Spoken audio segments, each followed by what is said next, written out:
how do you plan to integrate blockchain technologies with the traditional banking service? Because I know that the Vaulta now is looking to make a revolution in this field. Vaulta essentially is an operating system, right? It's a layer one blockchain. And so as an infrastructure-based layer, there are multiple ways that it can integrate into traditional banking services or banking system. We've laid out kind of what our vision is as part of that rebrand in terms of 4 different pillars. We can get into them into more detail a little bit later, but the idea is basically being able to provide wealth management solutions, payment consumer, more direct payment consumer solutions, tokenization solutions, as well as an insurance product. And so on multiple levels, you're essentially able to bring about traditional banking services, leveraging Web3 technologies at the settlement layer.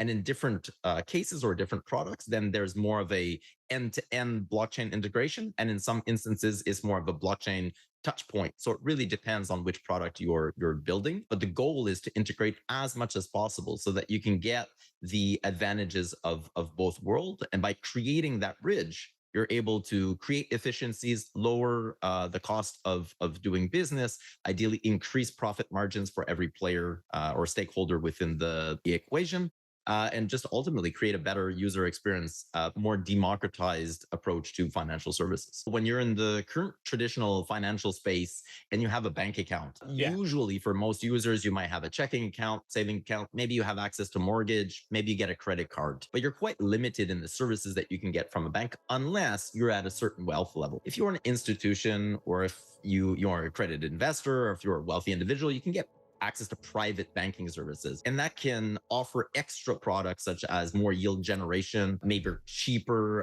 investment products. So your MER percentage will go lower. Perhaps you've heard of funds where there's a barrier to entry. You need, $100,000 to get in or $250,000 to get in. And that gives you access to a fund that's managed at a much lower rate that offers perhaps higher yields. What we're trying to do as one of the products is integrate that CDFI component. So being able to take digital assets that earn yield either directly on chain through the protocol and complement that with then yield strategies based on your risk profile. So think of right now, if you're a regular user, you don't really have access to a quant team. You don't have access to institutional grade products where you could choose your different risk profile and add yield based on that risk profile. And at the very conservative level, it can be something like a delta neutral trading strategy, which can add yield at a comfortable rate, but on the lower rate to your current staking yield potential. Or on the very high end, if you are a little bit more aggressive with that particular part of your portfolio,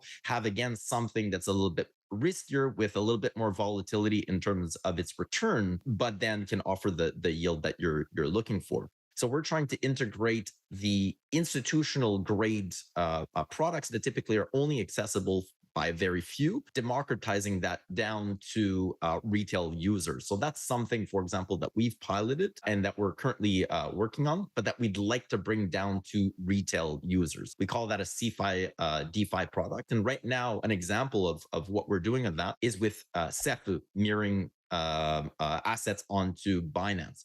So you're able to have your assets on-chain within a custodian account because they're on-chain, they can earn on-chain yield, while in the background, those assets are mirrored onto, in this example, Binance, running delta neutral trading strategies, if that's the risk profile that you prefer. That earns yield, which is brought back to you. So your tokens are always safe, they're on-chain and they're earning yield, but they're also going at work. They're working in the background for you. And the only reason why we're able to work on this kind of product is because of economies of scale. So traditionally, like I mentioned, if you want access to banking services like that, you need to have a certain wealth level. But because of blockchain technologies, you're able to bring down the administrative overhead of offering product because there's less middlemen in between. And so you're able to generate higher yields at a much lower barrier of entry. So this is a great vision and a great plans. How it will be implemented in real life? It will be a mobile app or, I don't know, some time of Google Home add-on or just a website or a wallet. How I can interact the retail users with all of these products? Well, depending on the product, right? The product I just mentioned, for example, example, you would interact with it just like you currently interact with the Vaulta blockchain. And so you would stake your tokens. You're using MetaMask, and that's what you would use to basically interact with the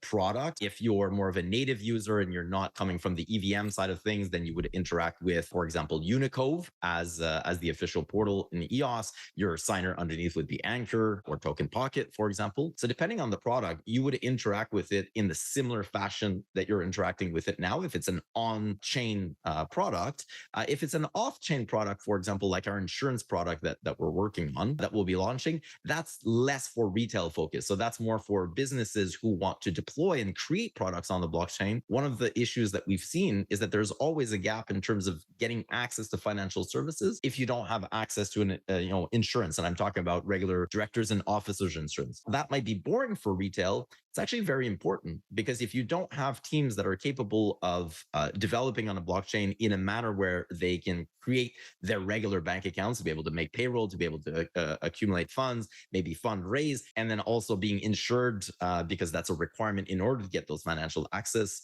to services, then they can't create products for the retail user that's actually on chain. So that's kind of at the other end of our pillars, is more that off-chain solution. But generally, for the products that we'll be building, they'll all be on chain and they'll be accessible in very similar fashions that you currently access your applications. Hey, if you like this video, don't forget to watch a full episode and also check the links in the description below.